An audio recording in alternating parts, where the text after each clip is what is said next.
So BPAS, the British Pregnancy Advisory Service, sent her these pills in the post, which were completely irresponsible medically and legally, because it's dangerous, but also she could have faced life imprisonment. Now, she lied to get them. She said she was in the first trimester, so that's also very bad. But they sent her these pills.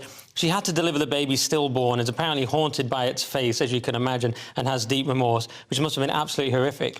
And the question is, so BPAS now, though, are saying it's shocking and appalling, this sentence. So they're sort of doubling down in order to distract from what they've done, which is an extraordinary sort of medical malpractice.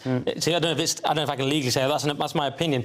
And so, you know, this is a baby at 32 to 34 weeks, and people have been posting babies online that were born and survive at that time. So BPAS just doubling down, saying, well, you should be allowed to do abortion up to this point. Obviously, you shouldn't. Obviously, that's horrific. Well, if you're going to have a law at all about it, I mean, it's such a tricky one, isn't it, abortion, because we pretend like... I mean, we have a fairly functional system in the UK, broadly speaking. It doesn't arouse anything like the same sort of divisive... No, and I mean, it does in America. It's such an emotive issue. But it is. I mean, it's emotive for a very obvious reason, because, you know, at this point, you've basically... And you can only guess that the woman that, you know, has gone to these lengths to do this, and yes, she's broken the law, and there are, you know, rules in place for a reason, because of, you know, births do become viable. But was it under... But it is that thing where you kind of go, it should be... I don't know where jail sentences come into It did happen during lockdown, if it's a human that can survive, that is murder. Birth. So that's that. Yeah. You can argue what weeks where it becomes murder. When obviously certain people say at any point, but when it's 32 to 34 weeks.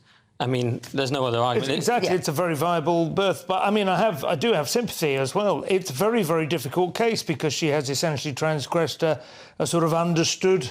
Yes, a taboo and like you're saying, it is murder in the court of law. But again, a lot of people, there are mitigating factors against murder and mental ill health, which is clearly she's obviously felt desperate to do it, and it's very sad she's got into that position. And she's had terrible advice from BPAS, and terrible that they sent her these pills without checking. By the way, they didn't do any kind of examination. They just sent them in the post. So you're right. I mean, the Guardian have framed it very much as though this is an outrageous sentencing thing, but I think it's going to carry a certain amount of the population with it. And, no, absolutely. And did BPAS not get any... Is there no repercussions for them in terms of that they've just medical malpractice? I don't know. It certainly should be. From this, it doesn't seem there is. But, yeah, they should definitely... They are largely, I say, equally responsible, at least,